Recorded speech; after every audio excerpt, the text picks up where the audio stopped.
warahmatullahi wabarakatuh. Waalaikumsalam warahmatullahi wabarakatuh. Alhamdulillah, terima kasih saya ucapkan untuk ibu kader ya, karena sudah bersedia memenuhi undangan kami dan hari ini dalam rangka pelatihan deteksi dini faktor risiko penyakit tidak menular. Cara melakukan pemeriksaan sederhana untuk mendeteksi faktor risiko, kemudian bagaimana nanti kita akan memberikan pendidikan atau edukasi kepada pasien yang melakukan pemeriksaan di Posbindu kita. Teknik untuk melakukan pemeriksaan atau deteksi dini ya untuk penyakit tidak menular. Nanti saya akan mengajarkan bagaimana mengukur tinggi badan dan berat badan dengan menggunakan alat yang sudah kita sediakan ya. Ini untuk mengetahui apakah berat badan dan tinggi badan tersebut pasien tersebut sudah proporsional atau kurang atau lebih ya. Kemudian kita akan belajar tentang pengukuran lingkar perut. Fungsinya adalah untuk mengetahui kadar lemak sentral yang ada di orang yang ada pada individu tersebut ya. Bisa ibu-ibu catat untuk laki-laki jangan lebih dari 90 cm ya Bu ya. Kalau untuk perempuan jangan lebih dari 80 cm. Nanti saya juga akan mengajarkan kepada ibu-ibu bagaimana mengukur tekanan darah dengan menggunakan tensimeter digital ya. Karena kalau tensimeter biasa yang sering dipergunakan di puskesmas agak rumit ya. Kemudian saya juga akan mengajarkan kepada ibu-ibu bagaimana melakukan pemeriksaan gula darah, kolesterol, dan asam urat dengan menggunakan alat digital yang ada di sini ya. Kemudian nanti ada juga tes untuk mengetahui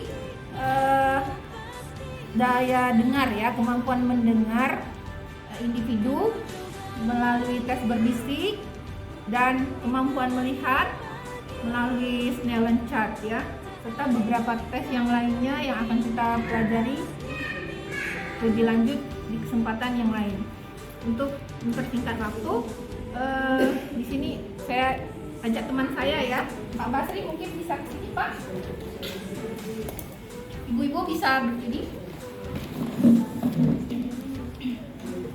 Sekarang kita akan melakukan pengukuran berat badan dan tinggi badan. Di sini kita menggunakan alat digital ya. Nanti bisa disesuaikan dengan alat yang ada di lapangan ya Pak, ya Ibu ya. Di sini berat badannya 48 kilo, tolong dicatat dulu. Tinggi badannya 161 cm. Terima kasih Pak. Lalu tadi kan sudah didapatkan berat badan Pak Basri tadi 48 kg, tinggi badannya 161 ya. Nah, kemudian kita ukur IMC-nya atau indeks massa tubuhnya. Ini untuk menentukan proporsional atau tidak. Di sini cara mengukurnya, berat badannya tadi berapa ibu-ibu? 48 ya. Dibagi ya. Tinggi badannya dalam satuan meter. Jadi 161 dijadikan meter 1,61 ya. Kita kuadratkan. Artinya 1,61 dikali 1,61 ya. Hasilnya itu 18,52. Kalau saya lihat dari tabel ini masuk kategori ideal ya, Bu-ibu ya, 18,2. Kalau kurang dari 18 kan berkurang 18, ya. 18,5 hasilnya ya. Oh, iya. Jadi masih masuk dalam kategori berat badan ideal ya. Perkenalkan ibu-ibu kader, nama saya Betty Marlina. Kita akan bersama-sama belajar cara mengukur kadar lemak perut sentral pada tubuh pasien. Caranya dari pusat ya, di pusat ya, atau apa itu mas? Udel ya? Ya, budel. Ke belakang, terus ke pusat lagi ya. Ke ibu ini lingkarannya 123 ya, lingkaran perutnya. Ini kalau pada normalnya kalau pada perempuan ini 80 cm. Assalamualaikum warahmatullahi wabarakatuh, Ibu Kader. Waalaikumsalam warahmatullahi wabarakatuh. Perkenalkan, nama saya Miswati, salah satu staf dari Puskesmas Jaya Maju magang program PTM. Ibu-ibu, hari ini hadir di sini kami melanjutkan untuk melatih kader untuk pada saat kegiatan di lapangan itu kader-kader itu bisa membantu kami. Jadi untuk lebih sebagai perpanjangan tangan dari kami. Tadi Dr. Wika sudah menjelaskan lebih banyak. Saya di sini mau menjelaskan cara pemakaian kita mengecek kadar gula, kolesterol, sama asam urat. Ini salah satu contohnya.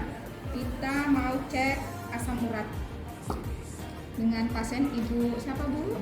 Ibu Ita. Umur Ibu Ita berapa, Ibu Ita? 30 tahun. Ini Bu ya, kita lap dulu pakai tisu basah atau kapas alkohol kalau ada. Lalu kita keringkan dulu. Kita ambil darahnya. Kita pencet. Kita lap dulu. Baru kita darahnya kita ini dekatkan dengan alat sticknya. Kita lihat angkanya. Tunggu. Kita ini tinggi ya asam uratnya Ibu ya. Seperti itulah misalnya salah satu contoh untuk cek asam urat atau kolesterol sama gula. Tetapi sticknya berbeda. Ini adalah baru salah satu contoh untuk cek asam urat. Nanti Ibu catat Ibu Ita berapa, di sampingnya itu kan berat badan, tinggi badannya, cek asam uratnya, cek kolesterolnya, gulanya. Kita nanti ada catatan di buku panduan, di buku pasien itu ya. Berat badannya tetap ideal ya. Bagaimana caranya? Jadi kita jelaskan tentang isi piringku ya. Di sini yang benar menurut standar dari Kemenkes, setengah dari piring itu berupa sayur-sayuran atau buah-buahan ya. Kemudian seperempatnya itu protein, bisa dari protein nabati, bisa dari protein hewani, dan seperempatnya itu berupa bahan karbohidrat, bisa berupa nasi, roti, atau umbi-umbian. Gitu. Selain itu, jangan terlalu banyak menggunakan garam dan gula. Jadi kalau makan sebaiknya kurangi penggunaan garam, gula, saus, kecap, karena itu akan menambah kadar gula dan garam dalam tubuh pasien. Ada yang mau bertanya, Ibu-ibu? Kalau untuk ngurusinnya Bang? Kalau untuk menguruskan berat badan, ya Kan kita tadi ideal dok. tadi ideal ya. Kalau untuk pengurusan ya tetap kita ajarkan tentang pengaturan pola makan ini. Karena kan untuk menguruskan itu tidak langsung ya, bertahap. Jadi kita ajarkan dulu tentang pengaturan pola makan ya, seperti yang sudah saya jelaskan tadi. Dan pasien itu harus beraktivitas fisik minimal 150 menit dalam 1 minggu. Jadi kalau mau kita bagi 30 menit per harinya ya. Tapi jangan berturut-turut. Misalnya Senin 30 menit, nanti Selasa libur. Kemudian Rabu olahraga lagi 30 menit. Kamisnya libur ya. Jumat olahraga lagi ya. Jadi dalam seminggu itu 5 kali melakukan olahraga ya untuk menurunkan berat badannya tadi. Ada yang mau tanya?